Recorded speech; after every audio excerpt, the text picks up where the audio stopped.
the original title for Ghostbusters was originally Ghost Smashers. That was the first time. I could see that. Ghost Smashers, I could see that catching on. Yeah, well, then there's that one scene with Dan Aykroyd. Definitely Ghost Smashers.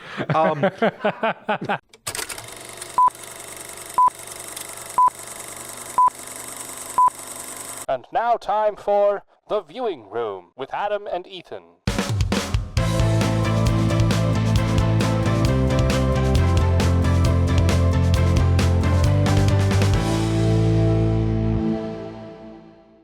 Welcome to The Viewing Room, where we talk about films new and old, local and global. Today we're going to be talking about Ghostbusters, 1984. First Ghostbusters movie, which summoned, well, I'm trying to count right now, like 1, 2, 3, 4 separate other films. So that's not bad. Most of them have been pretty shitty. That's a crazy thing to say. Okay, well, I don't really like any of the remakes. Number one is the best. Number two is okay. The rest are all shitty. Number one is the best. I agree. Okay, I liked Frozen Empire this year. I haven't seen that one. Okay, I really everything enjoyed up to Frozen Empire. I haven't seen that one, so I can't. And the one they did the first one in the remake, I thought that one was pretty decent too. Just because the ending was so powerful because they have like the ghost of Egon Spengler, whatever. Egon Spengler, yeah, that's right. I think is that right? Well, that's what the character's name is. Yeah. But that doesn't change the fact that I don't like it. Okay, well, sorry. I just thought that was a crazy start to this episode. Hey, gotta open it with a bang. You know? That was the equivalent of like, let's go. I mean, that's basically what we were doing before we started. So that was insane. Okay, Ghostbusters was released June 8th, 1984. The same exact day Gremlins came out in theaters. Did you know it was also the same day that the Australian government made it legal to be homosexual? Is that true? That's crazy. You always have your fun facts, so I came up with a fun fact too. You laughed all the way through it. Why is that so funny to you? Your reaction is what's funny. No, okay. Well, we got to work on this. That's insane. I'm like, oh yeah, Gremlins came out that day. To be fair, last episode, I did talk about how the day Batman came out was like the same day the Austrian family was executed, right? It's all random. Yeah, I think that was also the day in like the 1100s that the Third Crusade started. Richard the First. June 8th, 1984? No, not 1984, like the 1100s. Oh, yeah, sure. June 8th, like 11 something. Richard the First started the Third Crusade. Yeah, I know, the Third Crusade taking place the same day as Ghostbusters was insanely awesome, dude. I can't believe our parents rode horses to school. Uphill both ways. Through a rainstorm. Bare feet with no... Okay, this is insane. You are sugar high right now, dude. Not sugar high. Okay, so cool facts that day. Gremlins came out on June 8th, 1984. The Crusade happened, the Third Crusade, which is that's my favorite Indiana Jones movie, actually. And homosexuality became legal in Australia. Okay, cool. Ghostbusters released with a budget of 30 million USD, and it grossed 296 million at the global box office. Now, 30 million USD at the time made it the highest budgeted comedy ever. So we're going to talk about how it's considered a comedy horror. But the studio they didn't want to make it because they were like, okay, $30 million. It's a lot of money to put, especially into special effects, which is where a lot of it went. Yeah. It's a lot of money to make a comedy movie. But, they saw elements of the script and cast and how passionate people were. And, so kind of came together. It was directed by Ivan Reitman, starring Bill Murray, Dan Aykroyd, Sigourney Weaver, Rick Moranis, Harold Ramis, Ernie Hudson, and Annie Potts. And usually I do like 2 or 3, but I figured that was those are all enough yeah, I mean, it is. And also, Rick Moranis, there was a couple more that did Dan Aykroyd and Bill Hudson. Ernie Hudson. No, it wasn't Ernie Hudson. Who wrote it? There was like 3 of the actors that wrote it. Dan Aykroyd, I think, worked on it, especially with one of those old SNL dudes, but he died during the writing. I think it was Harold Ramis and Dan Aykroyd. Dan Aykroyd didn't die. No, the dude from SNL. Oh. One of the dudes. They're I all forget from his name. SNL, basically. Yeah, there was a dude. Dan Aykroyd, Harold Ramis, and I think it was just those two. I think there was a third guy from SNL who Yeah. they based like Slimer off of, Yeah. but he died. Was his last name like Burher or something like that? Yeah. I don't know. I don't. I didn't think that was a fact I needed to share, and then all of a sudden it came up. And I was Well, I think it's important. I think having your lead actors write it is important. Like, I mean, for sure. Any time you do that, it improves the characters and the acting and the story overall. Like, generally, it does. yeah, well, we talked about that like in Kitty Town. Kitty Town, yeah. Sure, I meant to say my fact about the SNL guy dying. Gotcha, yeah, is yeah, the one I yeah. didn't mean. But no, I totally agree. That's completely. Sorry, I feel like I'm sweating with how crazy this episode has been so far. Like I'm sweating because it's 21 in here. I feel like we need to like put this at half speed and it'll sound normal. like I don't know, dude. There was something in those cupcakes, man. I guess I'll read a synopsis first. I just wanted to say the original title for Ghostbusters was originally Ghost Smashers. That was the first time. I could see that. Ghost Smashers, I could see that catching on. Yeah. Well, then there's that one scene with Dan Aykroyd. Definitely Ghost Smashers. Which, funny enough, obviously, as we're older, we kind of understand that ghost was doing a heinous act of... Heinous? I didn't think there was anything heinous about it. Okay. Well, it was being suggestive of sorts. Now, as a That's kid... one way of putting it. Now, as a kid, when I watched that... Oh, no. With my parents, I thought the ghost was like pulling down his pants and then like just like I don't like nothing like heinous, just like maybe like just like hitting his dick or something like that. Like you thought it was like a pain thing, like yeah, and that's why he rolled off the bed is because I was like, oh, he's in so much pain. That's why he's rolling his eyes because like the ghost is like beating like his nuts or whatever. And I was like, oh, that's funny because I'm a kid and I'm 9. Ghost was beating his nuts.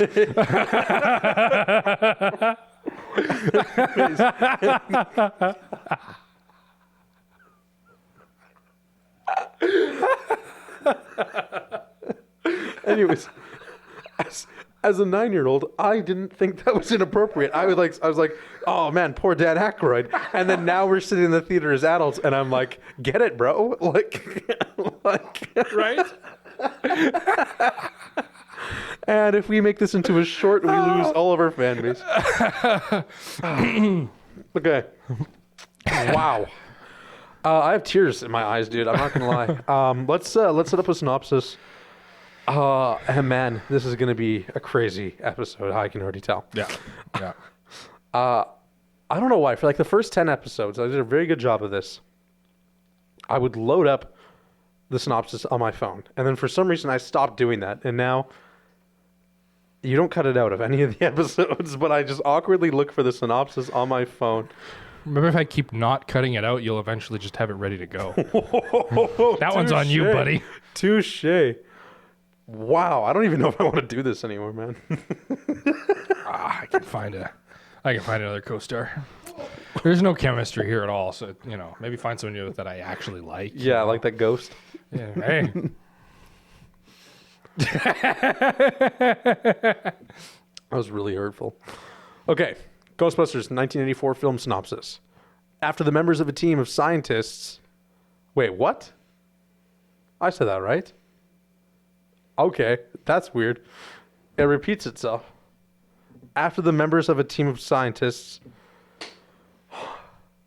Okay. Would you like me to read it here? No, it's okay. I got you. Okay, I didn't take my pills today. After the members of a... Here, this is you're so mean. Okay, here. This is hold up there. This is it.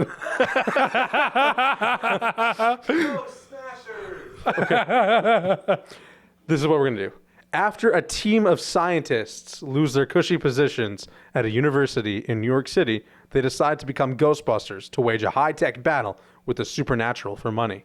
They stumble upon a gateway to another dimension, a doorway that will release evil upon the city. The Ghostbusters must now save New York from complete destruction. By Zool. Zool, yeah. He's got some cool little dogs. They're called terror dogs, apparently. Terror dogs. Okay. Yeah. That seems like a fitting name. Thought they were like hellhounds or something like that. And yeah, Terror dogs. Terror dogs. Hellhounds is from Percy Jackson. I want to talk about the CGI on some of those later because Well, you know, and I was talking with that about my dad actually after we watched it, and it's like you watch that and you're like, holy crap, that is terrible. But then you think about it, that was made in 1984. That CGI is 40 years old, and you know like that's pretty impressive. Oh, for sure. Well, I think the VFX didn't age well in a lot of areas in this film, but the streams. Oh, those are phenomenal. Those held up fantastic. Like, especially in the hotel room when they're like beaming the walls and then there's fire and stuff like that. It's completely fantastic. And that holds up so well. All the stuff with the dogs, though, doesn't hold up at all, in my opinion. I feel like they could have made it better. But then again, look at other stuff from that time. Like, it's not that bad. No, like when we compare it to something like Mystery Men or, stuff like that. But I like to retract my statement a little bit. Not everything with the dogs is like that. The close-up shots where I think they might be more puppeted, maybe. Not sure. I didn't research that. But like the shot where it jumps on the table and you can clearly see. Well, it's the full body movement shots that don't look natural. But even if it's just the up close movement, if it's just like your medium close up of the head as he's like leering and getting closer, right? It's good. Or in the bedroom when he's in the laundry basket, that holds up well, right? But the table stuff doesn't hold up well. Yeah, or like when they're running up the stairs in like the portal or whatever. Or he runs out of the hotel room. Yeah. Yeah, that stuff doesn't, that ages this film a bit. But like I said, I think it holds up for the most part, especially with like the beams or Slimer or stuff like that. Like that was, fantastically done. I thought the ghosts were really well done considering the technology available. Yeah, like the librarian ghost and stuff. And well, I mean, you just think about it, like, if I'm going to do that special effect, okay, so I have a clean plate, I shoot it the scene, and then I shoot it again with the main actors, and then I shoot it again with the ghost, overlay the two, put some effects on it. It's easy, right? Like I could do that in 15 minutes. But like at the time, you don't have all of the computerized stuff, right? Like you're using actual film. And so to like do that, like I said, it sounds easy. It would be easy now, but at the time, like that was like groundbreaking stuff, Yeah, no, absolutely. And like even earlier, like, movies like from like the 50s and 60s, like you watch like some of the Sinbad movies. I watch these with my dad, and like they overlay, so they shoot it, and then they for like there's like one scene where he's like fighting a bunch of skeletons, right? And they do the skeletons with clay stop time animation and then overlay those into the scene. And it's like, sure, you can tell it's special effects, but like that was made in 1950, like that's pretty good. So I think that for the time, it's phenomenal. Some of it ages well, some of it doesn't. Yeah, I think that's the perfect way to kind of boil it down. Yeah. It's like, some films like Jurassic Park, I'd say, has aged very well through time. Yep. And then there's films like this where this is kind of like, there's some stuff that has aged incredibly and some stuff that I think is like, it's pretty on the fence for me. If I think if it's aged pretty good. Well, and I think it also plays into the creativity. Like we were talking about, like with Kitty Town, the low budget forces you to be creative with things. Sure. I think that technology forces you to be creative with things. And like, I'm not saying that filmmakers now aren't creative, but we have so much power and there's so many standardized ways of doing things that you're not as creative. Because nowadays everything is post. It's all CGI after the fact. Right. You could shoot an entire movie on a green screen and nobody would know, and yet at the time they couldn't and they didn't. And so like with the Jurassic Park, like the use of animatronics in that and stuff like that, it forces you to be more creative with those things, which I think is important too. Yeah. Well, I'd say like probably two of the most limiting factors right now are that's an ugly maple bug. It really is. I was watching it. I think two of the biggest factors are probably like technology, like you said, and money. Like so much of the time, right? Like you have the technology nowadays, but can you pay someone to do it, right? And those guys who are incredibly good at After Effects or any program like that, they cost a lot of money because they're like specialists in the field, right? Like, and you hear some of those contract works and stuff like that they did for people in Harry Potter and stuff like that, and it's insane the amount of money people made. Like as VFX artists, just because studios didn't hire a team. The time, I remember when we were in Vancouver and we were touring some of the studios and talking to one of the artists, or I don't remember exactly who we heard it from, but not like this person, they were a VFX artist, and on one of the Captain America movies, their entire job, you know, the elevator scene, like the glass elevator and like the fight scene, their entire job for that scene, like for 3 months they worked on this scene. You know what their job was? To make sure the reflections in the glass matched. Yep, like, you know, it's all about, like you say, money. Because like if you have the money to pay somebody to work for 3 months on a 2-minute scene just to make sure the glass reflections are accurate, like, holy crap, you know.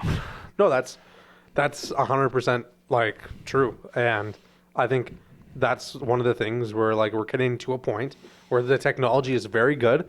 Like if you're good at After Effects, you can do things insanely quick that look real. Like say like a person getting hit by a car, you can look up 100 tutorials online and make a very convincing thing that looks like someone actually got ran over by a car. I did it in grade 10. Sure. Yeah, I just did it in my recent short film, right? And like, you know, it takes like some practice, but you get it done. And then at that point, like the bigger stuff, you're just limited by how much money can I pay a team of people to get this done, because And it's time. not realistic. And time. It's all about time. To, you know, do it myself, right? Yeah. And so, yeah, I think that's a very smart point. Pardon me. Sorry, I just getting off of being sick, so I'm still like, still feel crazy. I think that was a good little intro thing. Let's hit them up with a plot, and then Just you know. let's make the plot quick. I feel like most people know this one. Most people know this one. Yeah.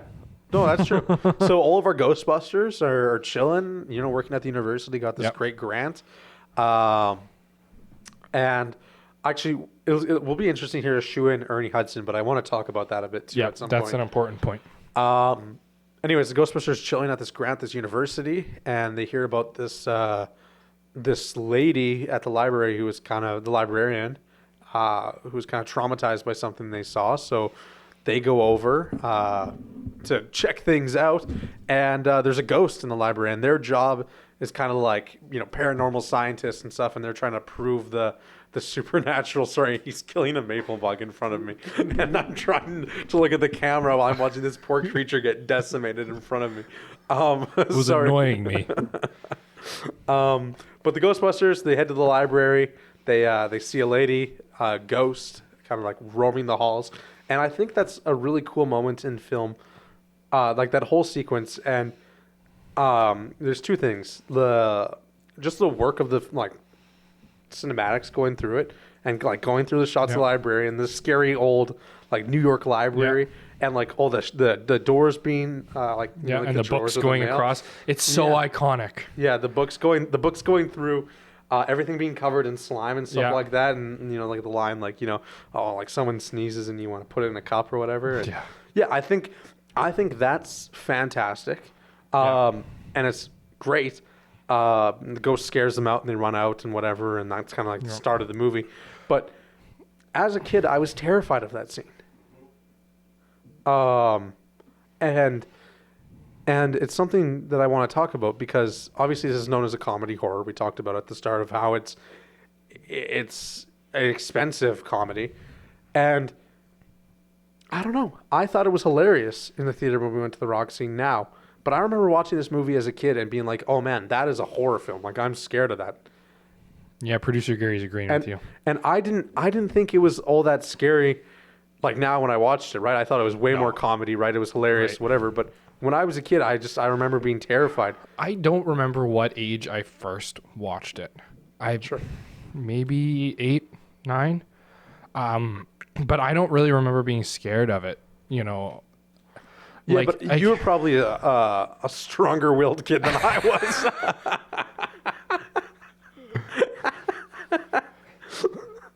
That's a compliment. I was gonna say I don't know how to take that. Like, that's a compliment. I probably would have been scared by like the Marshmallow Man if he didn't have a smiling face. You know what I mean? Oh, I remember going to Comic-Con one time and they had somebody dressed up as a Marshmallow Man. He was like huge, like all, you know, Prairie Land ceilings are decent. Yeah. Right? Oh yeah. But yeah, that's something I wanted to talk about quickly before we moved on with the plot. You can definitely see there's a lot of comedy in this film and one-liners and ad-lib lines and. And it has that SNL feel, right? Like kind of that like laugh. It's missing the laugh track almost SNL vibes, and with the way they deliver those one-liners, and there's the comedic pauses in between, and kind of. Sure. You know, like a sitcom vibe. Right. Well, I will say on that point, like most of Bill Murray's lines are all improvised. Oh, I believe it. Yeah. I believe it. Yeah. That's kind of, when you think of Bill Murray, though, I think a lot of his movies are like that, right? Like Bill Murray's kind of like a quick-witted guy. Asshole. And, I mean, you want to look at it like to me, asshole, like honestly, I didn't remember that. Like, when I came home or walked to the theater, I'm like, I didn't remember him being that much of an asshole. I mean, I haven't seen this movie in years, but I didn't remember him being. I'm like, geez, this guy's a complete dickwad. Like, you know, it's just and I don't know if that's him or the character that he plays, but he just, you know. Yeah, it's interesting. There's some stuff like, I wouldn't say he like forces himself on to whatever the girl's name is, the gatekeeper, Dana. we'll call her. But you know, like she doesn't take no for an answer, right? And it's kind of, he's a ladies' man for sure.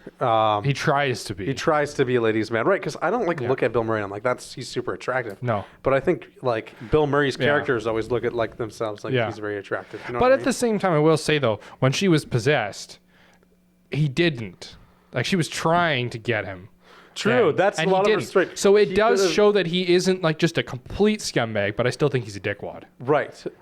Yeah. There's a difference between scumbag and dickwad. Yeah, no, that's true. That's true.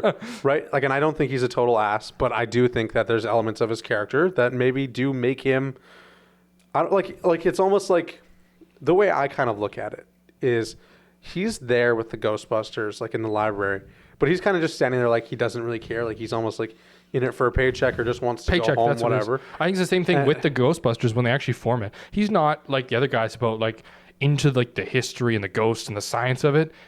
He kind of just like stands around. He's like, he's there for the money. Like, if we're being honest, he's into it for the money and the fame. right. Well, certain things like that. I don't know exactly. I'd have to like take a huge magnifying glass to whatever. But like, I think a lot of the movie is Bill Murray almost like being a little dissociated, like being like, oh yeah, he slimed me, guys, or like, Yeah. like, you know, like I know what you Dan mean. Aykroyd Yeah. is so excited. Harold Ramis is also so excited about all these things going on. Right? They're talking about like the fire station, how great it is. Yeah. You know, how cool it is to talk about, you know, being possessed.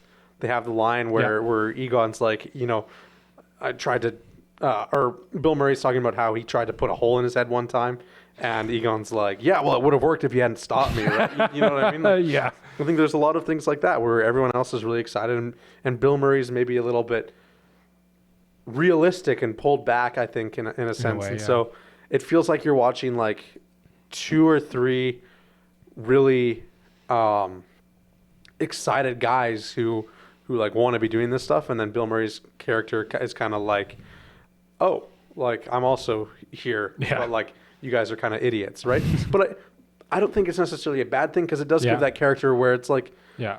you know, for some of the stuff that isn't, you know, suspension of disbelief or whatever, you can kind of look at Bill Murray and be like, oh yeah, see, this guy gets it. Well, right? he's Like, a little more not- down to earth, and I think you need that variety in character. If they were all just like, I agree. I'll go get him, and the same, you know, kind of Dan Aykroyd character, it wouldn't be as entertaining. When you've got that variety within the team, I mean, any good team movie like that, they're not all the same, and if they are, it doesn't work. No, right? I think for sure it adds flavor. It does something right, because we're not all super invested and excited about this ghost movie, whatever, Yeah. as much as these guys might be, but we're like, you know, we're enjoying it from all angles, right? Yeah. And so for the stuff that we don't want to suspend disbelief for, we can kind of be like, look at Bill Murray for some kind of like humor or something like that.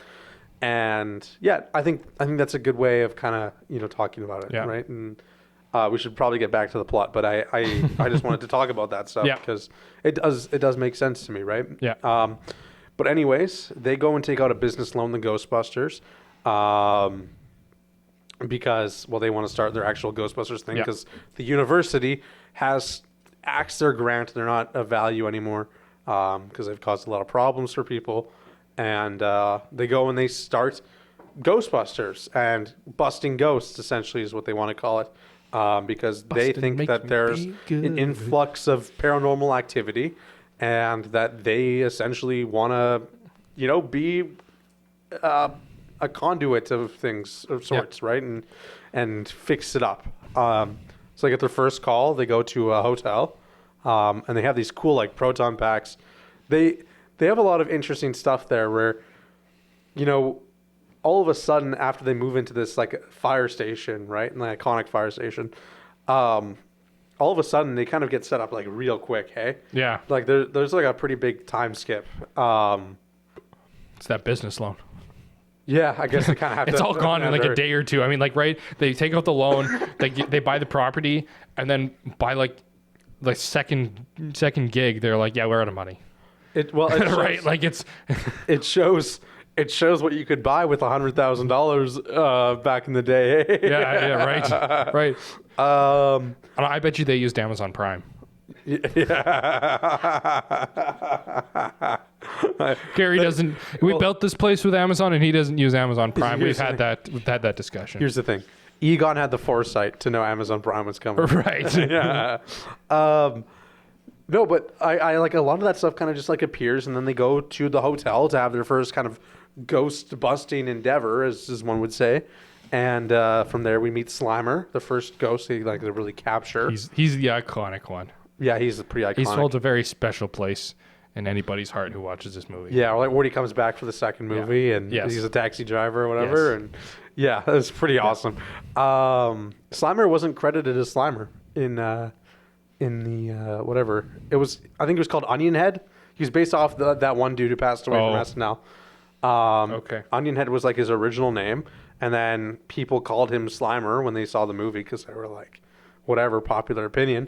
And then they put it in a comic book. They did a bunch of other things with it and kind of started creating the lore of Slimer based on the line, he slimed me. So, yeah, very interesting. The character didn't have a name, and now he's, I would say, one of the most iconic ghosts of all time, you know, up there with Casper and amongst others. See, I don't even know other famous ghosts because I'm, like, so focused on it. But, you know, should I keep going? Yeah.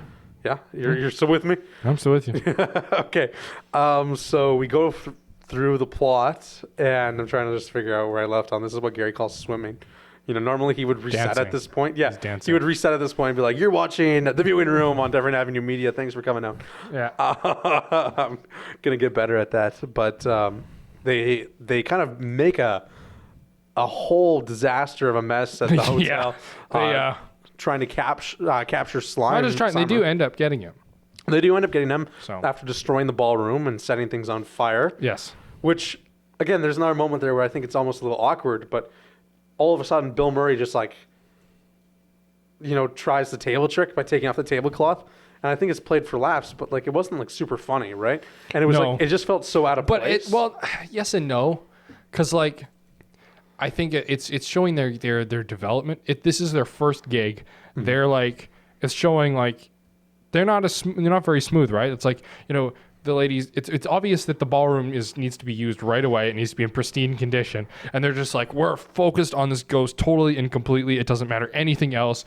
And I think it also shows how much of an asshole Bill Murray is, or his character is. Sure. In this, where he's it's just they're already destroying tables, so why not try this, we all wanted to do it. Yeah. So let the intrusive thoughts win, I guess you could say. That's fair enough. They just desecrate this hotel, and they set walls on fire, and that's where some of the VFX are really good, I'd say. Yeah, and the chandelier falling. And and don't cross the streams. Yeah, an interesting movie trope where one of your main characters establishes a rule, and how they win at the end of the day is by breaking that rule. Right. Yeah. Things like that. That's one problem that I kind of had with this movie is it's just the science doesn't matter. And I get it. It's a supernatural ghost movie. It's a comedy film. But they established that part of the science very clearly, right? It's if you cross these streams, it's going to be a nuclear explosion or whatever happens, right? Yeah. So don't do that. Or your atoms would be reversed. Whatever. Or whatever they call it. Yeah. Whatever happens. But it's very clear. They explain it. And then it's but if we do this thing is going to happen. Well, but you already told us this is going to happen. So what changed? Right. At the end, and that's one thing that kind of annoys me. There's a very low chance, but every time we do it, it's fine. Don't worry. Right. So yeah, they desecrate this hotel. The manager, refuses to pay, and then they're like, okay, well, we'll put the ghost back, and he's like, no, okay, fine. We'll pay. I'll pay, and what it was $5,000, something like that. So pretty decent kind of house call, and I imagine 40 years later, that's probably 11,000, 12,000, something like that. Yeah, you're probably looking 15, 20 maybe. Oh man, that's crazy. I mean, everything's My vehicle inflationometer is expensive. Vehicles are more expensive, not just inflation wise, but more, Yeah, and if we were going off of like a real corporation, that would be 47,000 now. Yeah, right. House call. Which at that point, for that much money, I would just leave it. You know what? Slammer Yeah, can, right. can have a suite. Have at it. Yeah, he can have his own penthouse on the top Yeah, floor. right. You know, whatever. Like at that point, make yourself at home, Slammer. So Ghostbusters have caught their first ghost. They have like a nice little trap in the basement of their hotel. We see a montage of them busting ghosts, and I guess they don't really catch a lot of ghosts on camera anymore after that. Hey, it's kind of like it's a little montage. Yeah, they don't spend a lot of time. I bet you that's also trying to save them VFX, Sure. right? If they don't, because I mean, think of how much you have to do the ghost, you have to do the streams, everything, right? Like it would be difficult to do at that time and time consuming. So it's probably easier to just use a montage that just shows the results of it. We can easily infer what's going on. That's a really, really great point. I wasn't thinking of it like that. Yeah. I completely agree. Because think about it. It's easy to show a car driving down the street, and then all of a sudden we close the ghost trap door. Right. And we show that 3 times, and we're like, oh, they just caught like 3 ghosts, right? Or like the secretary on the phone showing she's running, like ringing off the hook and whatnot. Like, that's a perfect and they're way. tired getting called out in the middle of the night, and Yeah. No, that's fantastic. Yeah. That's a very, very good thing to say, because I wasn't thinking of it like that. I don't know. Pat yourself on the back. What you told me to? No, it's true. I for some reason didn't think of that, so that was that was really smart. So then we meet Sigourney Weaver's character, and she's living at the hotel, or I guess not the hotel. I guess whatever, the apartment thing. Yeah. It's called Zool something rather, right? Is that what it's called? No, It's not called Zool Building. I don't think so. I could have thought I missed read that. somewhere that it was called like Zool. It's entirely possible that I didn't notice that. Anyways, well, it's where Zool, the ancient, I guess, ghost, has kind of been locked away for. Yeah. And people have been trying to summon him over years and stuff like that through failed rituals. And Sigourney Weaver goes to open her fridge, and she opens it up, and Zool's there. He's calling her. He wants her to basically, I guess, be his servant and bring on the She's the gatekeeper, right? The gatekeeper, and bring on the I guess the end of the world, because Yes. he wants to kill everyone and everything and end the world, and so he needs the gatekeeper and the keymaster to come together and Come together, eh? Oh, and we know what that means. do things that would make Rick Moranis very happy, which I think we should talk about quickly. Dana, her name is, right? And Lewis, her kind of like other tenant, hallmate? the other tenant, hallmate, whatever. I would vote Lewis, Rick Moranis' character, to be one of the best sidekicks ever. Oh, in all of absolutely. cinema. And there's stiff competition there. Maybe like we could talk about like Kronk in The Emperor's New Groove. That's a great one. Talk about War Machine. I think War Machine, like Don Cheadle's War Machine, is a pretty fantastic side character. What else? Like Slinky, Toy Story. Robin. Well, again, there you go. Robin's fantastic, right? There's some great ones, but I do think Rick Moranis' Lewis is probably one of the greatest side characters. He's just so funny. He's so funny, and he's just so well acted for that character, and just the style that he brings to it. Like, Oh yeah. like it's just it's a masterclass. Rick Moranis brought his own wardrobe apparently for all that stuff, and like did a bunch of improv and kind of made it his own. And I think it was fantastic. And I do think his performance was incredible. Oh, absolutely. And I wanted to see if Rick Moranis would be in the new movies.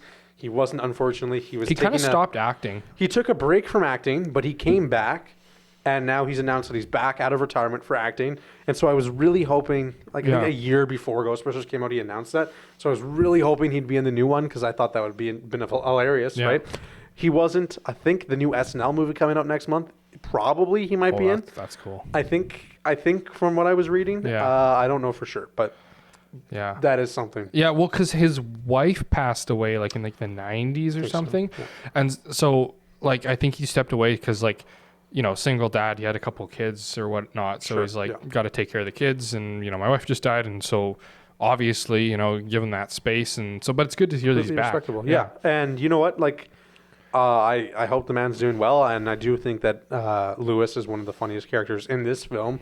And And when he does become a Ghostbuster in the second movie, I also think that was hilarious, right? yeah, it's that one feels more natural. Like having him, he's like, you know, it's like, oh, who are you guys? We're the Ghostbusters. Well, who does your taxes? I you know, was right? just gonna say like, that. He's That's so funny. he's just always trying to get himself into things, and I mean that in like a good way. Like He's trying- networking, yeah. right? Networking, yeah, right. And so that feels more natural than like the Ernie Hudson. I know this is something we wanted to talk about was the almost feels like forcing his character in with no reason, right? Yeah. Like, and I said, well, they wanted, you know, for some of their shot ideas, they needed 4 people instead of 3 or something, right? Like, you know. I have more info on that. Oh, but okay, yeah, let's do plot first because Okay, I think sure. we should get it out of the Sure. way. Because I think Lewis's character is going to be the key master, and Dana's going to be the gatekeeper. Yeah. And so together, the two of them are going to do things, and it's going to bring on the end of the world, Yes. right? And Lewis is a pretty funny guy. I think he kind of likes Dana. I think so, yeah. And he's Had a always sneaking suspicion. he's always doing these things around the apartment and trying to help her and do whatever and getting locked out of his apartment. He's very much a comedy relief character, but he holds these kind of functions where he invites all of his clients from like his accounting stuff to basically do stuff in his apartment Yeah. and meet each other. And it's interesting. Like I don't think he doesn't have any friends, but I don't think he does. like it's hard to say. Like Well, because what does he say? He's like, I invite them instead of my friends. What is? There's a line in there where he explains why he invites them instead of his friends, and you're like, oh, it's because he doesn't have friends. He just makes that reason instead. I would be friends with my boy Lewis. I'm going to be honest. He's a pretty cool guy. If I was born in the 80s, I would have been friends. No, I wouldn't. I think I would have been. Imagine how weird that would be, though, like going to your accountant's house and meeting all of his clients. And you're like, oh, yeah, like hi. Yeah. Anyways, so the Ghostbusters go about, they're doing their business. And Bill Murray's character is kind of been, falling in love, sort of, or trying to get the attention of Dana. And Dana can't really prove anything that's going on in an apartment, so Bill Murray kind of thinks she's a little crazy. More antics and stuff ensue. I guess we should just jump in with Winston Zedmore. So Ernie Hudson comes in, and he plays Winston Zedmore. Winston Zedmore kind of joins the Ghostbusters, and so now they're 4 people. We have Egon, we have. What are all the Ghostbusters names? I'm trying to remember. I don't. Spangler, Zedmore, Dr. Venkman. Peter Venkman. Peter Venkman. And That's it. I have the Lego set. It's so hard to keep track of their names for some reason. Ray Stans. That's the other one, isn't Yes. it? Yeah. I think so. Bill Murray plays Peter Venkman. Yeah. Ernie Hudson plays Winston Zedmore. And the reason why I do Winston Zedmore so much is because we'll talk about this later. I think he's my favorite Ghostbuster of the 4. Yeah. And we'll talk about that later. In this movie, though, I didn't like him as much as I did the second one. Well, he just doesn't feel like he's meant to be there. I agree. Like it's not like, and I don't think it's the acting job or anything. I think it's the writing, and that he was not needed as for character or story drive. There was no real reason to have him there, in my opinion. My brain keeps going back to this, so I'll just get out of the way, actually. So it wasn't supposed to be Ernie Hudson at first. The character actually had like a bigger role from the start. Please say Morgan Freeman. Please say. Eddie Murphy was supposed to play Ernie. Oh, Eddie Murphy, okay. Was supposed to play Winston Zedmore. Yeah. And when they heard they couldn't get them, the studio said, okay, no, if you can't get Eddie Murphy, then we need more Bill Murray. So they cut out like a bunch of like Ernie Hudson scenes. They hadn't filmed them yet, but like they cut them from the script, gave Bill Murray more screen time, And then they were able to get Ernie Hudson, and Ernie Hudson agreed. And so that's why. But they had still cut up so much of his scene time that Bill Murray just kind of had the spotlight. And that's kind of why it feels like Ernie Hudson's a side character, is because he had like a whole backstory. Apparently he was like in the military. He was a veteran, done a bunch of cool stuff. And then all of a sudden, it kind of got axed for screen time, and then wanting to give Bill Murray more of those precious mannerisms because Eddie Murphy wouldn't do it, or they couldn't afford him, or whatever the reason was. So that's kind of why he was kind of pushed to the side a little bit. And then again, he has more screen time in the second film, but not as much as like the other guys do, right? Yeah. So it feels kind of weird. But I do think he's one of my favorite Ghostbusters. Dan Aykroyd is my favorite. You know what? In the sequel trilogy, Dan Aykroyd is my favorite because they do a great job with his character. I think that is kind of true to Dan Aykroyd's family. But I just really like Dan Aykroyd as an actor, and I enjoy everything that he's in. I do too. And like Sneakers from 1990 is like one of my favorite movies of all time. Sure. We should do Tommy Boy. He does a great job. He does a great job in Tommy Boy, I think. That's a fantastic movie. Yeah. I don't think any of my friends have seen that movie. I think I saw it. Oh, I don't remember. I don't know.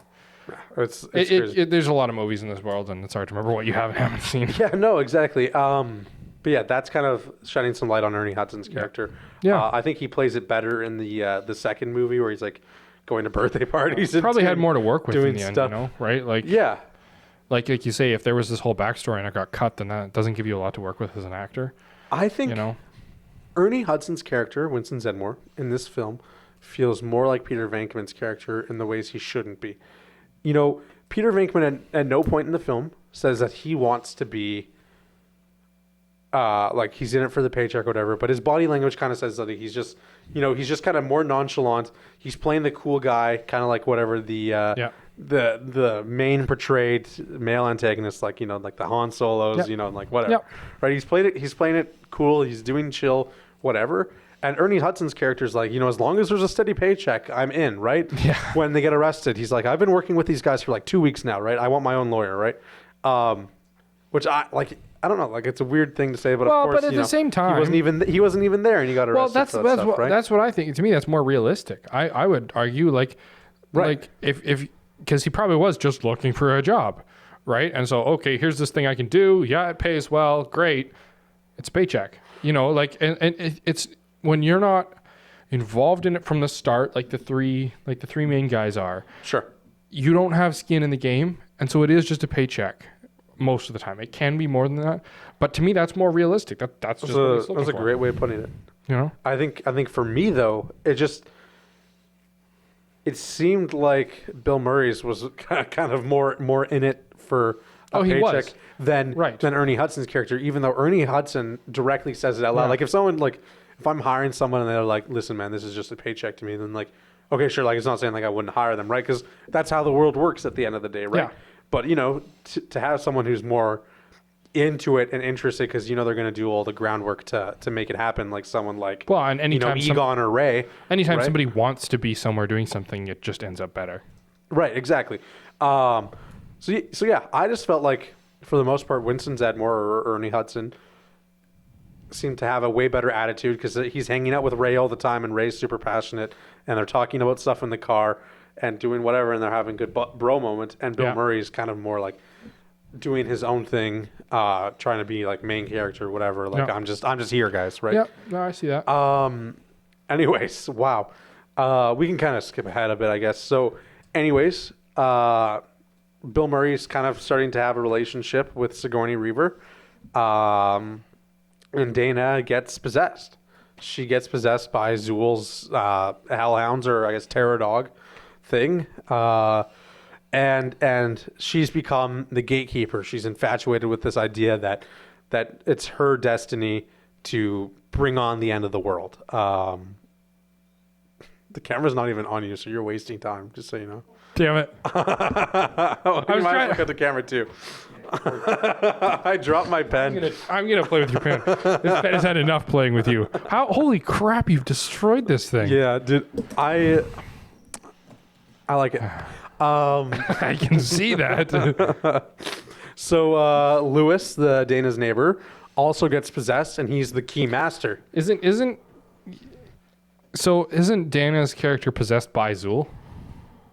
I guess so. Yeah. Yeah. Like, oh yeah, the dogs like bring her or whatever, and Yeah. and then the dogs terrorize the Because things. when what's his face, Bill Murray's character, Dr. Venkman, goes to like see her, he's like she or the possession says like, I am Zool. So like I think she's Sure. possessed by Zool. Yeah, and then I think probably does something through the eyes of the dogs for Lewis, right? Yeah, that one isn't explained quite as much. Yeah. I guess he's just kind of like put up against a wall or whatever. Maybe the dogs just like drag him back. But I guess, could other people not see the dogs then? So like, actually, so here's the thing. No. They do this weird thing that confused me. So all the guests can see the dog, right? And see the dog getting terrorized, doing whatever, like when it crashes on the table, right? Or you're led to believe that they can see it because everyone's screaming and running around. Yeah. And then, everyone sees it run across the street. Everything's fine. Lewis goes to bang on the outside window of the glass, trying to let in. No one wants to let him in because they think he's crazy, right? And then all of a sudden, he's like slumped against the glass. He's slowly falling down. Yes. People are looking, but you don't see the dog don't see the anywhere. dog. And you do see the dog from the outside. So we're led to believe that no one else saw this dog that was about to drag him off, whatever, and they just like pretended Yeah. like, you know what I mean? Like again, everyone thought he was maybe just like a New York whatever, like a dude on drugs. Yeah. But they didn't see, because the person at the valet or whatever, like the he was holding the door open for everyone. doorman? They saw it. Yeah, he saw it. That's So- interesting. I remember noticing that, but not making that connection. That's just what it for me, because we're led to believe that everyone can see the dogs, Yeah. right? And they can see the dogs too, like the Ghostbusters, because they try shooting at them and doing whatever, right? But for some reason, all the people inside who were clearly looking, like at Lewis, slide down the wall. All of a sudden, just go back to their things. But from the outside, you're hearing all the noise and stuff like that. So I guess maybe they couldn't hear it or see it properly because it's dark out and they're trying to enjoy their dinner. The But only thing I it can does think of seem is that the interesting. dog came up from behind him, so his body blocked. Like if it came straight up behind him, if he's standing here and the dog comes straight up behind him, you're not going to see it. But that's the only thing I can think of. Right. I guess suspension of disbelief, whatever. Like, Right. whatever. It's whatever. It That was could be just- whatever. That's But something I it's was a good thinking about. thing to notice. Anyways, we also noticed that the health inspector has come by the Ghostbusters because they're No, it's not health inspector. It's environmental or environmental, like whatever agency. yeah. Yeah. They think that whatever the Ghostbusters are doing is releasing nuclear energy and carcinogens and all those good stuff into the atmosphere, which I wouldn't think is a primary focus in the 80s because in every scene there's a cigarette in someone's mouth. Right. So interesting enough. But the health inspector goes to basically check things out, and they tell him to come back with a warrant, or Peter Venkman does, which is obviously not the right choice because the environmental analyst or inspector or whatever comes back with a warrant and the police, right? Mm-hmm. And so they go to the power grid and they want to shut it down because, without knowing exactly what it does, it shouldn't be running. Yep. Which is not great movie logic. No, it's that scene always is a little bit annoying. But I guess we're meant to not like the guy. No, right? He is supposed to be kind of the bad guy in a way, like they're Right. trying to stop the Ghostbusters from doing the good job. Right, exactly. Even though he's doing his job, but he's not being nice about it or whatever. Yeah. There's probably different ways to handle it. Sit down, let's talk about it, what this machine does. But I guess that initial interaction between Peter Venkman and the health inspector or environment inspector is kind of put things off on a bad foot. We're gonna ignore the fact that I dropped my pen again. I'm not getting it this time. Don't. But they shut down the grid, and all these ghosts escape. It's not the grid. It's just the containment unit. I guess yes, they shut down the basement, whatever, of the facility, and all of a sudden, all these ghosts kind of shoot up and whatever, and it causes a bit of an explosion. And so the environment inspector is like, "Ha, you guys caused this, right? I caught you with the thing, right?" and doesn't take responsibility. So Yeah. the Ghostbusters get arrested and taken to jail because I guess now they've caused a mass bio thing that's unleashed ghosts everywhere. And it's somehow their fault. Again, movie logic, right? They wouldn't have been taken to jail for that because ghosts don't exist. Yeah, they would have been taken to a mental asylum. It's the 80s, so I can say that. Or given a mental, given a Netflix special. Or both. Okay, sorry, I just lost my train of thought completely. Here, let me finish off the plot summary. We'll finish this off real quick. Am I taking? Well, they release yeah, you are. They release taking too long? Yeah, I'm sorry. yeah. They release a bunch of ghosts. Yes. They go to find Zool, right? Where it's like, all right, we gotta stop this end of the world nonsense. No, because they go there. You're missing they the fight mayor Zool. scene. You're missing the mayor. That's not important. The funniest line of the whole film. That's not important. Think of all the taxpayers who pay for our show. They would enjoy to hear about it.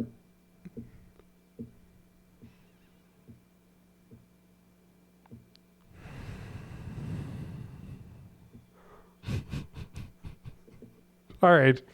You finish it. No, please. You finish it, but don't skip the mayor scene.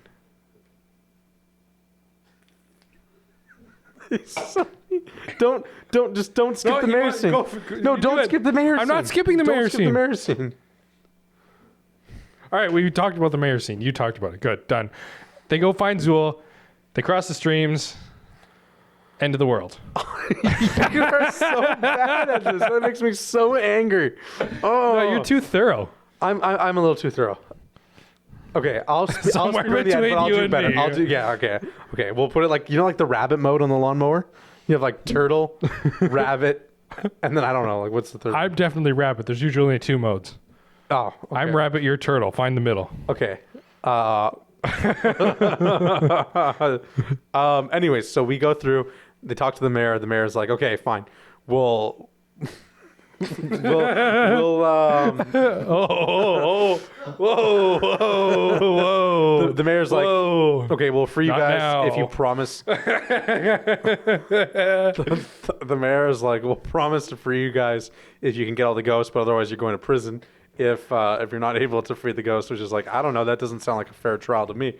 I don't know if the mayor has judicial powers like that, but I don't know. Yeah, I'm not sure. I'm not a law expert. Yeah, I don't know. Like, but interesting enough, right? So the Ghostbusters are freed and given like a police escort to the building where Dana and Lewis are kind of being held at. I guess we should say before Lewis is taken away, he's also inspected and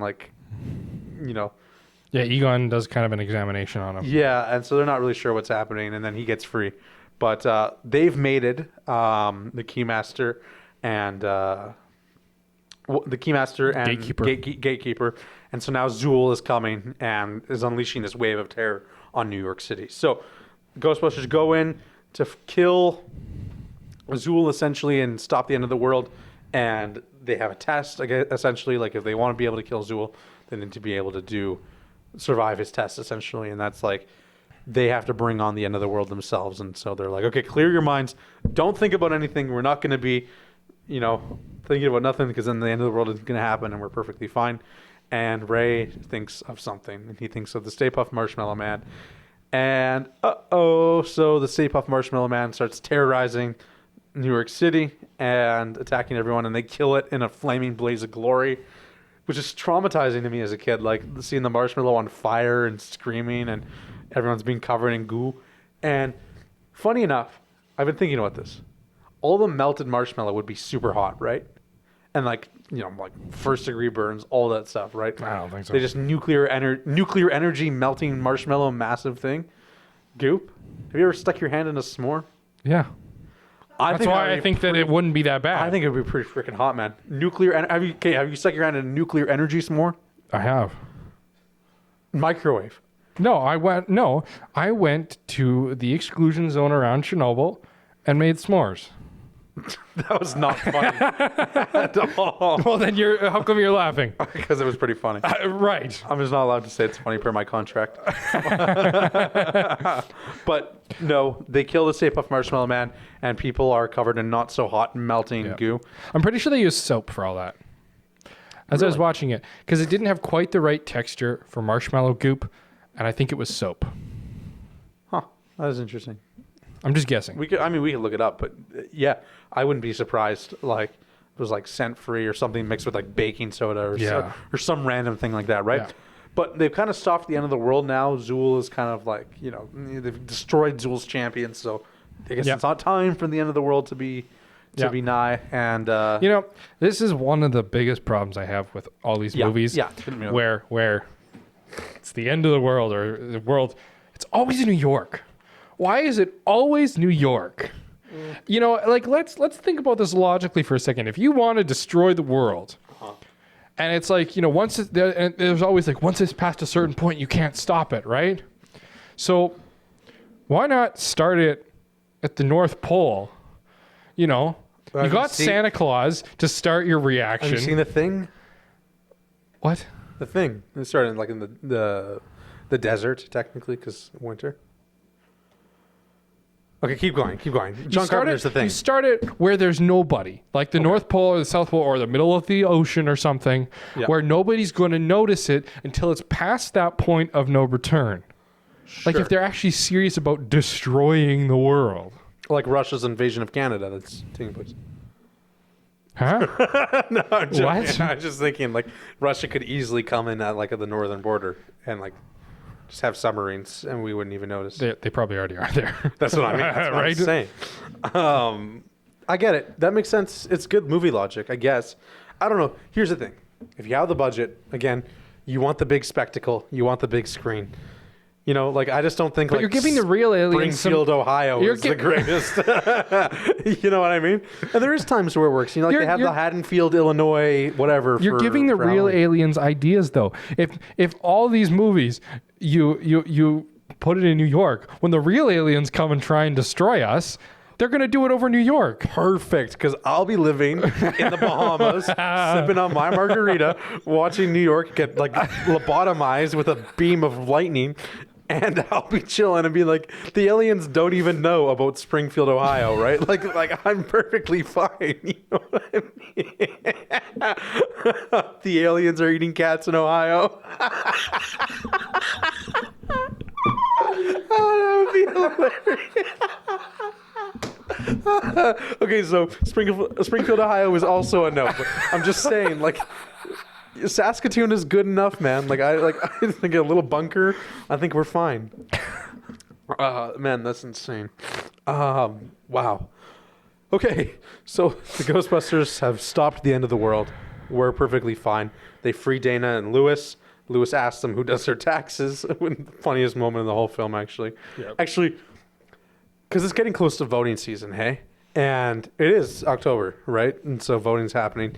And so I think it's hilarious, the line that Bill Murray has in the mayor office where he's like, think of all the registered voters. Yeah, right? I think that's hilarious. That's a great line. The theater went crazy. Yeah. I mean, it's so accurate, right? If you wanted to get a politician, voters. Yeah, exactly. And I think it's definitely played for laughs because it goes to like 3 kind of like medium close-ups on different characters looking around them back to Bill Murray. And so it gives you time to laugh. And that really happened in the theater where it was pretty funny. Like I said, that's the way to their hearts. I mean, that's how I have like 3 politicians in my back pocket. So anyways, they go through, they're done. They've saved the day. Ghostbusters are the heroes and they're kind of reinstated. Yes. And, the plague of evil has stopped for now. Now, my question is, all those ghosts got released. Sure.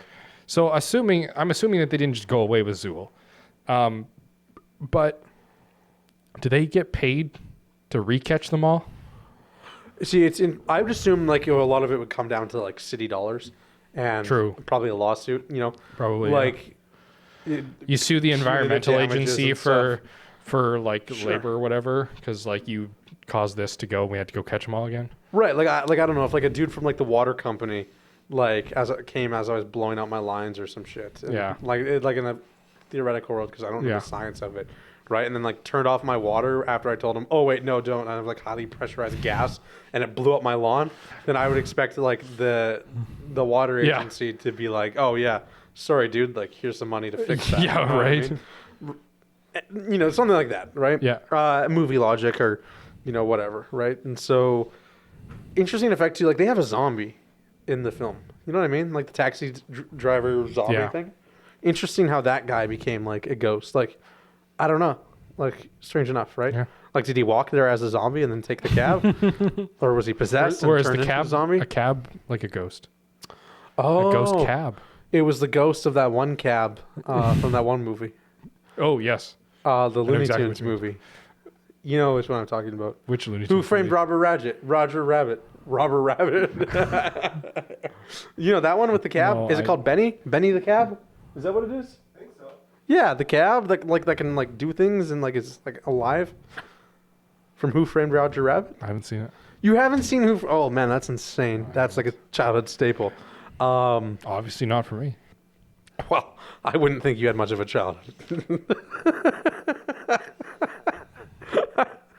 But I think that's a good enough for our plot. It was kind of like a longer plot, but we did talk about a lot of facts. We did. Talk I don't know. about I a lot could of have done the things. plot in 30 seconds. Yeah, but Would no it one let likes me? that. No one likes that. I think it was funny. We Yeah, were it was laughing at pretty mine. funny. It was pretty So funny. people like comedy. So I think people would like my synopsis. I do think they'd like your synopsis and plot too. Maybe we just gotta have you just do the plot. 3 seconds. I don't know, but there's some stuff that I like talking about deeper though, because you kind of give an aspect of some of the characters, right? But whatever. I do want to say though, Sigourney Weaver was cast during filming. Filming had already started, and apparently she did like this really good audition with Ivan, and she was like really into like being like the dog and doing stuff like that and like growling and doing other stuff like that. What kind of audition was It this? didn't take place on the couch. I was just Didn't gonna take place on say. the couch. But it was great. It was actually only after seeing Alien that he agreed. No, sorry, that's not fair. I'm sorry. Oh God. Sorry, that's crazy. But Why do you always apologize after your jokes? It makes them like less punchy when you're always apologizing. well, it's because I like to apologize preemptively. That way, if I get canceled one day Yeah, for but it's something a I joke. said, You know that annoys me when people get canceled over a joke. It's like it's a freaking joke. You no, know? that's true. Again, you can never be too careful though. No, so I think you can. I think You honestly can be too careful. if okay, well, I think it's better for me to just say my joke and then do a silent apology. And then when I get canceled and 7 years later when I'm in my career and someone on Twitter goes, Ethan said this. You can see Right. clearly- You go to that episode and 5 seconds after I say it, guys, I'm so sorry about what I said. Okay. So that's why I apologize. You never afterwards. apologize to me when you insult me. What if I bring all this back up in 7 years on Twitter? I don't care. I'm just. Yeah. No, I know. I'm sorry. Well, I know where you live. So that's probably the difference. I think I know where you live. Yeah, I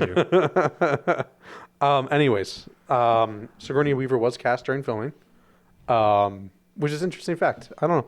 Not a lot of movies. Yeah, that are doesn't like usually happen, but Now, I do want to talk about, because this is interesting. I wanted to have a conversation about this with you. Filming took place October 1983. So, whatever, 25 years ago it started. That's right, math. I don't know. not 25. How long ago? 41. Oh, shit. You're right. Yeah.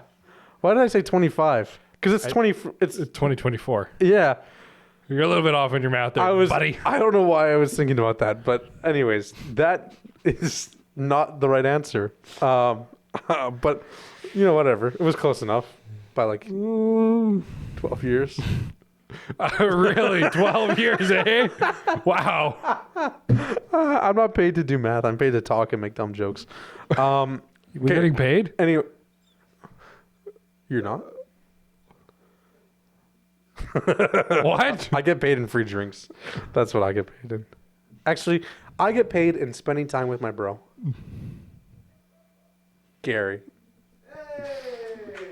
Yeah. Anyways, that was supposed to be a really wholesome moment where you gave me a high five. I didn't know that this was a high five. It was a high five. Frick yeah. Sorry, I don't want to high five. Have you washed your hands? No. Yeah, good, because neither have I. It's so gross now that I thought about it. But anyways, okay. Deep breaths. We can get through this. Okay. Filming started October 1983, 12 years ago. And no, because this is a good fact. Okay. And it ended January. Oh my God, that is insane. 19 Did you know? Oh my God. 84. Okay. Well then. The whole film takes place in New York City. They only shot for 3 weeks in New York City. Out of what October, I believe it. November, December, January, 4 months of shooting. Only 3 weeks, not even a full month, were shot in New York City. The rest was shot in Los Angeles, which is like that. true. Like a lot of films, or sometimes they never even go to that place or whatever. I mean, the number of films that they shoot, number of shrooms. I love shrooms. The number of films that like they shoot in Vancouver that are set in like New York or LA, Sure, or something yeah. like that. You know, like Time and money, right? Yeah. It just makes sense. But that's interesting fact. I had there almost all of Bill Murray's lines are ad-libbed, like we talked about. yeah, Which is interesting too. Like Yeah. coming to set every day and just being able to kind of riff with things and do whatever. And you know, it definitely feels very smashy. Ghost smashy, Yeah. I'd say. I would say some of the effects are dated, like we talked about. Some of yeah. I those. mean, we've kind of covered the effects, and you know, but I don't know. The ghosts are done really well. That's the thing for me. The ghosts. I agree. I actually had another fact too. So, you know the line where they call the line Ghostbusters? During the theatrical release, you could call that number and you'd hear a pre-recorded message of Dan Aykroyd and Bill Murray, or Ray Stantz and Peter Venkman talking to you, which I think is cool. Yeah, Like, that's really neat. I They'd like that. say like, "Oh, you know, we're too busy busting ghosts right now. We can't take your call. Please leave a message or do whatever, something like that." And Well, that's a good way to lean into the marketing in a way, right? Because I mean, you know, anytime there's a phone number in a movie, people call it. 100% Stranger You know? Things, best Yeah. example. Every Yeah. time they done a thing, or they did the Fortnite even did something like that. Really? Like, in like 2017, I remember. Yeah, like being a kid and like, Huh. you know, Fortnite had like a hotline thing in between seasons where you could like call a number and they give you like coordinates or something.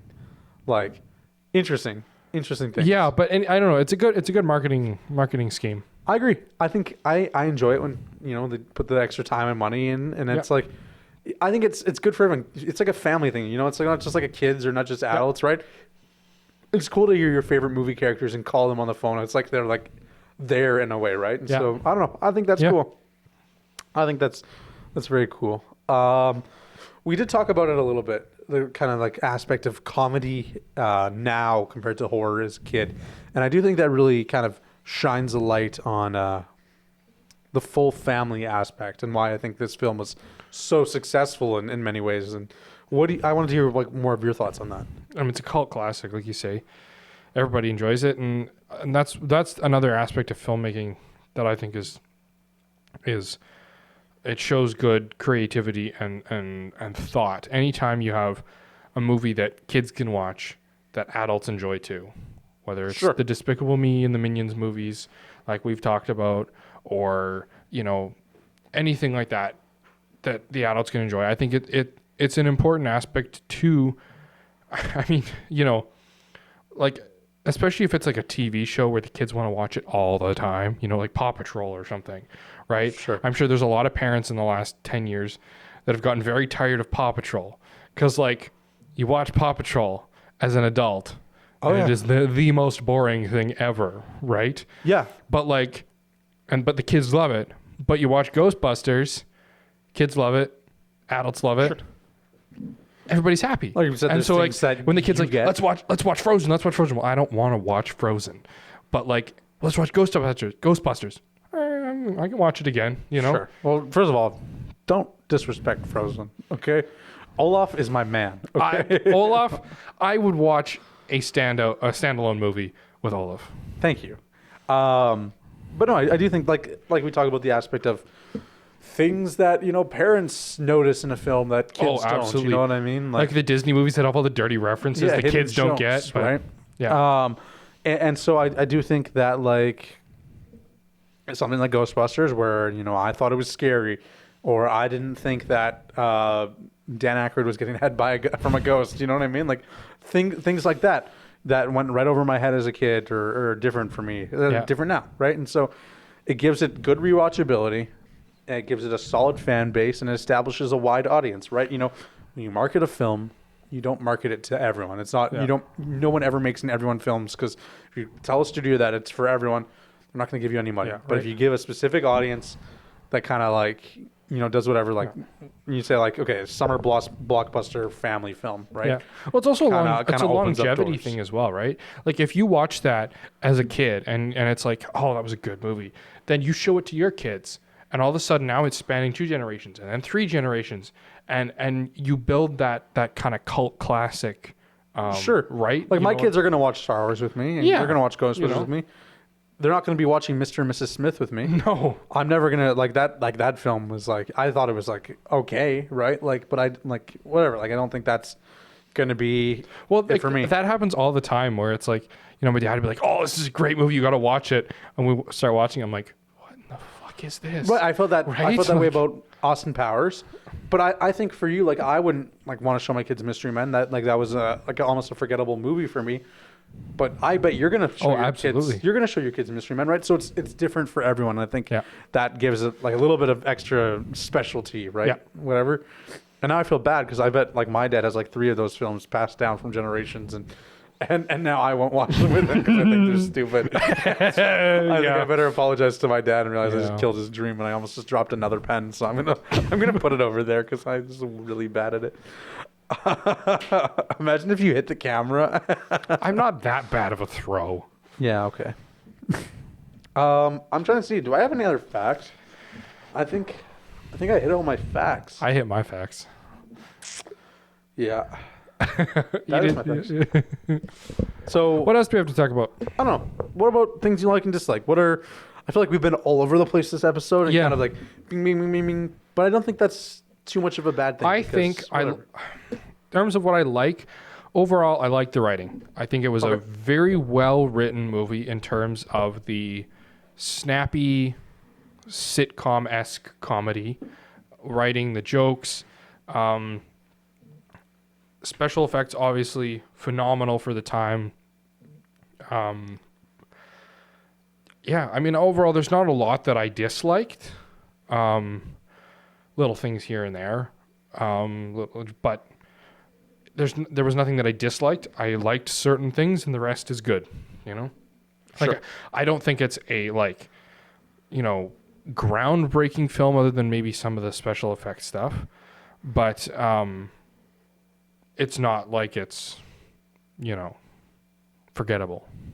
Right. Like I think very unique story, and I think revolutionary in the sense of being one of the highest, or at the time the highest budgeted comedy, right? Yeah. Which is crazy to think about. But when you think about it, like 30 million USD in the 80s, seems like a lot of money, right? And it's a gamble, right? Like obviously big budgets have gone to things like Cleopatra or things like that, right? But horror movies are notorious for being low budget because they gross good amounts of money. So you can put, it's kind of like low risk, high reward for a lot of studios, right? So to hear $30 million, like, that's not as much like reward as we'd like to hear. And also most of that went to special effects, but I think doing a special effects comedy is hard, right? For sure. Like most comedies you watch, especially from that era, there's very, very limited special effects in them. And so to combine those two worlds, two very different genres at the time, they did it well, and they showed it could be done. You want to know an interesting thing? I forgot to write this down. Ghostbusters 2, the sequel, had $5 million less of a budget, $25 million. What do you say about that? That almost never happens. After having a film gross $266 million, or profit, profit $266 million, you'd think they would have put a higher budget at the sequel. That's normally what happens. It grossed, I think it only grossed like $260 million, so it grossed like $30 million less, but it had a budget of $5 million less. Isn't that interesting? My theory is though that the assets and stuff of a lot of the things they spent so much money on. That's my theory.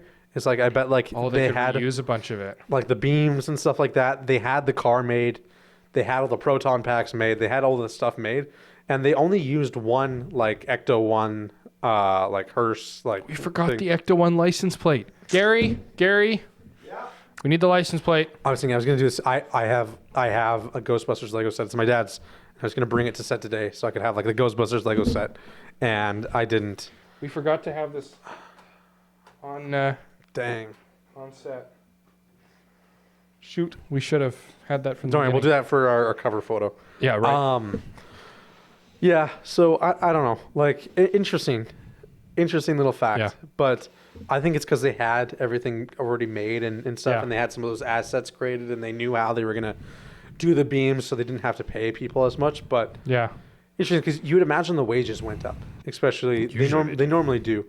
Granted, I think Dan Aykroyd and Sigourney Weaver and Bill Murray had kind of already been established in a way in some sort based on SNL or other Yeah. works, right? And so I do think that, maybe they could have gotten away with, not like, not paying them a ton for the first one, but like, I don't know. I feel like the first one was such a cult classic that, Yeah. and had done so well for them already that they would have been paid more. But yeah, $5 million less. That's interesting, but I can't think of another instance. it's finally not finally, but I can see why they do it from a studio. I mean, there's a number of times where like this did not need a sequel, right? So maybe they're like, well, we don't know if this needs a sequel, so we'll give you money, but a little bit less because we're not sure how this is going to go, right? I guess, but Who knows? you're not sure where it's going to go. But $266 million profit Yeah, but kind of opens the door for a little bit. Yeah, but I mean, there have been times where the first one does well and the second one does shitty, Right? No, fair enough. So who knows? But like, say we talk about that. I was just listening to the Wayne's World episode, right? Yeah. We talked about how that one maybe didn't need it because like the comedy was kind of very situational almost, where it's kind of like stuck in a place and time. The comedy in this one still translates. It holds up. Absolutely. Holds up very well. Yeah. Because it's not a situational pop culture comedy. No. It's very much more like snappy dialogue, witty one-liners Yeah. that I think still hold up. And so that's why I think, looking at it from his perspective of the longevity, I think it sells the idea of a sequel better, right? Especially when That's fair. Yeah, for sure. Ivan Reitman has kind of been like so involved in it, right? And did such a good job kind of having like a family franchise is kind of what they've called it, right? Yeah, for sure.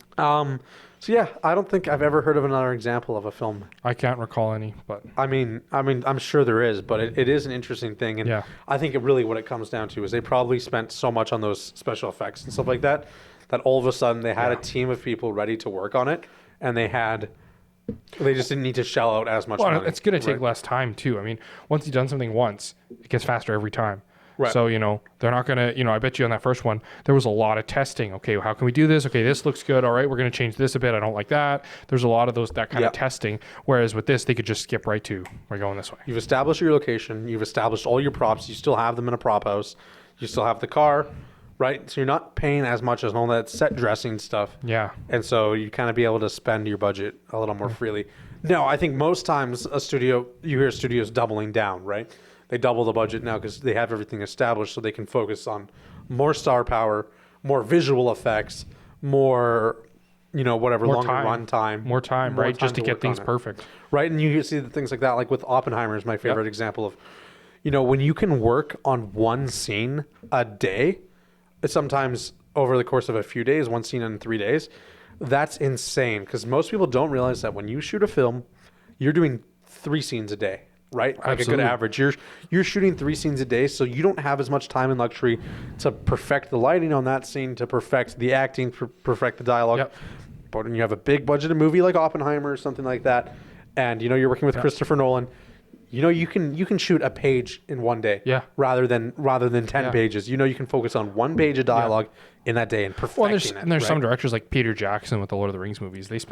They weren't quite that extreme. Sure. But they spent a lot of time getting those things right and doing it again and again. But then you have the direct opposite, like Clint Eastwood, famous for just taking the first take every time. Right. Even if it's not the best, they just get on with it, So there's two worlds there. And I mean, Clint Eastwood is phenomenal director, and so is Christopher Nolan. So There's a lot of factors. yeah, Mostly time. How much time do you have? And then directing style, right? Yes. Some directors love seeing 30 takes, and it's exhausting for an actor, right? Yeah. But when you're an actor who really cares about the craft too, you kind of also understand that, like, yeah, I am doing the 50th take of this, but if it means that I could get that Oscar, it kind of makes things a little more worth it in a way, and right? I also think it's important for if you're doing that, like, to be able to kind of dissociate in a way where, sure, you're doing the 50th take and you're tired, but it's like you're in that character for so long, but when you come out of it, or like when you're done, you can just come out of it, like, you know what I mean? Like, it's not like, Sure. I don't know what I'm trying to say, but whatever. No, I agree. Yeah. I think you make a very solid point. In terms of everything else, I'm trying to think. I kind of said most of what I want to say. I don't have much more to say. I really enjoy this movie. It's fun. I think it's held up very well. Yeah. In terms of, we talked about Wayne's World didn't hold up as well as we thought it would, like, comically, but that this one held up, and I think the only area it doesn't hold up is some of those effects with the terror dogs. But as we keep saying, at the time, fantastic. Fantastic. Fantastic. For the time, fantastic. So that's to me where I'm looking at a movie like this, is those, in that terms of that special effects at the time, groundbreaking. And those, like, proton beam things that they shoot, like, still fantastic. Running around the walls of the hotel room, setting things on fire, incredible. And I think really what they've improved in like 40 years later in the new sequels is they use the same things, and it's like the same beam design and it has the same physics.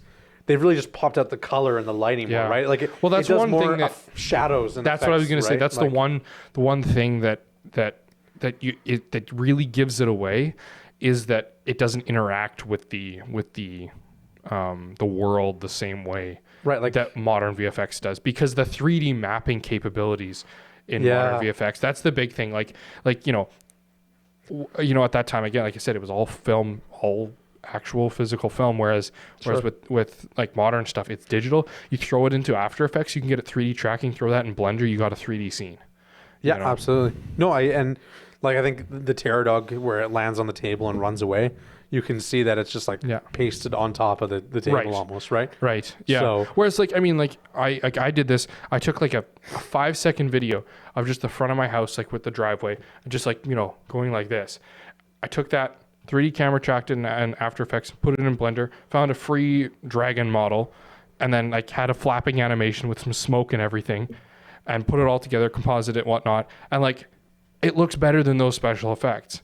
And that just shows how far things have come, Yeah, and this is always going to be an infinite point of discussion, because I think it's so true in the world of filmmaking, right? Yeah. We're like, where we're talking about today, limited by time and technology and money, right?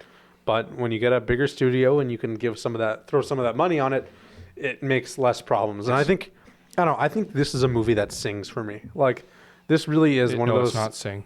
There's no singing in it. This is a movie.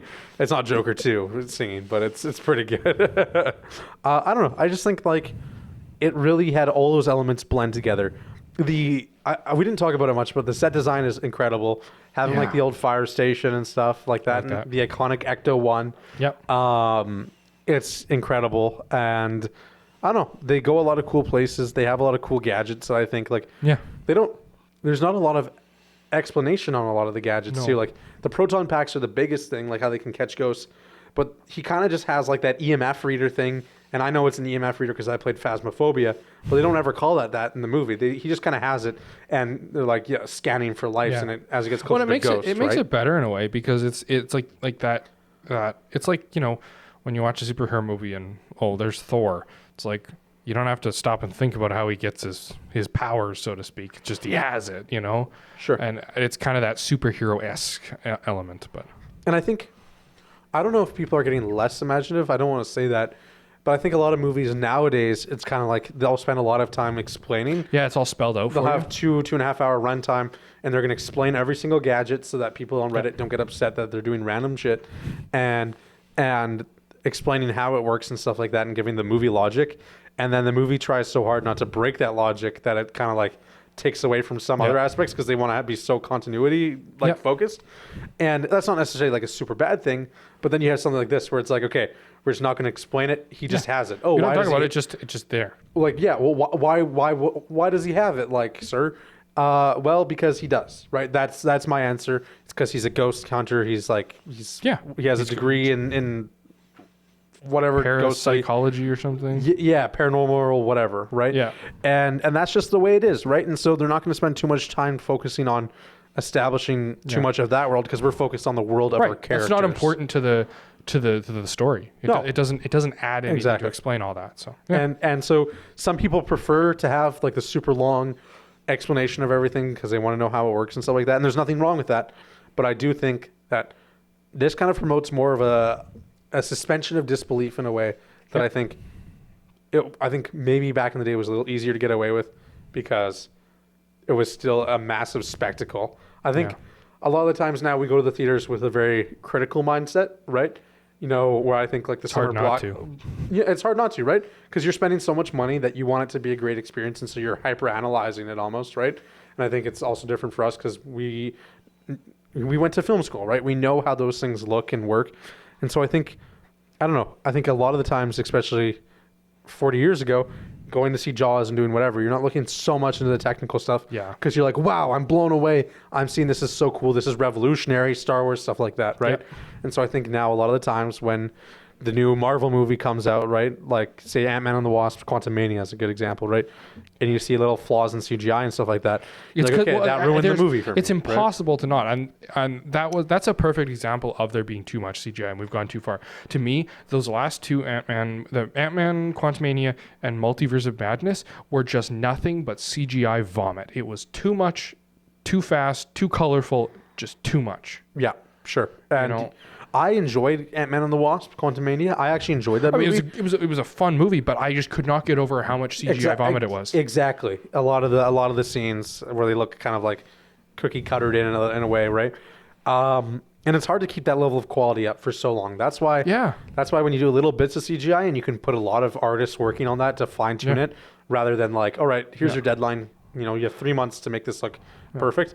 You know, that's when a lot of mistakes, you kind of make a lot of compromises in that field. Well, and there's absolutely, I will maintain there's absolutely no substitute for being on location. You cannot accurately duplicate it 100%. It's impossible. It might be almost impossible to tell, but there's just something about the feeling. Like, I mean, you know, you think about it, like when you're acting and you're acting on location versus acting in front of a green screen.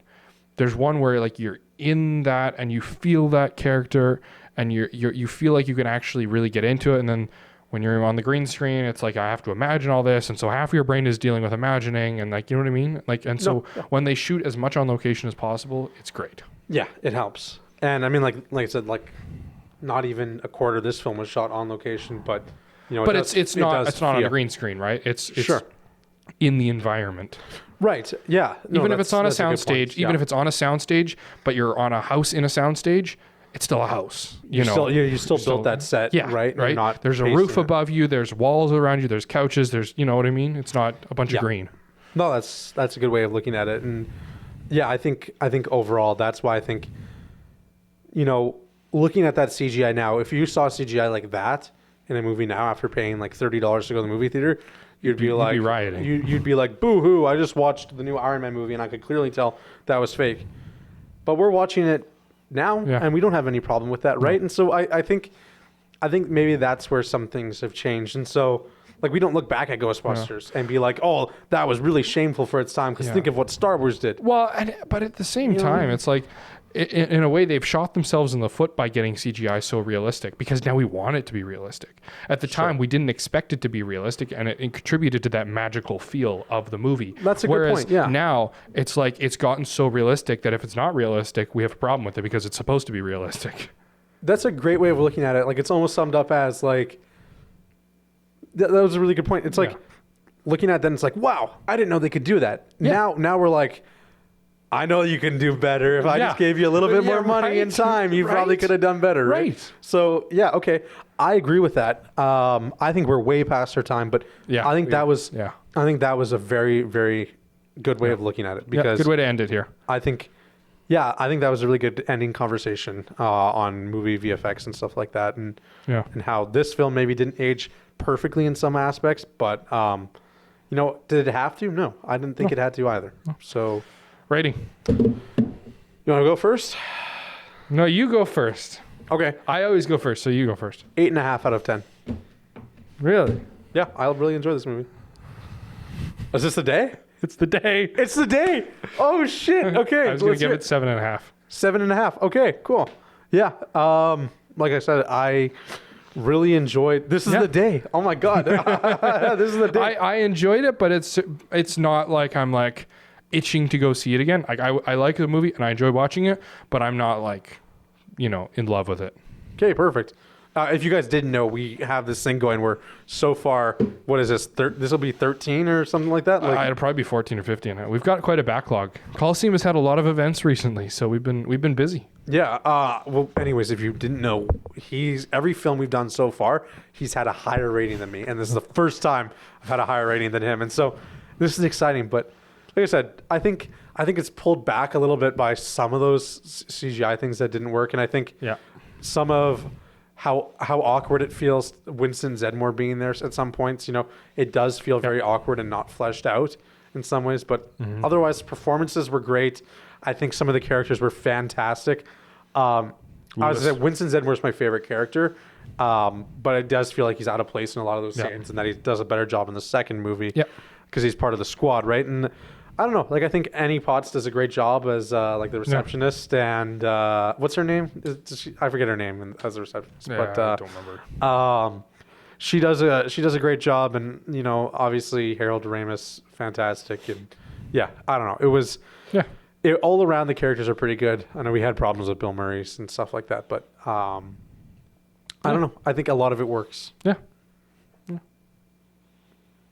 Do you want to add to that? No.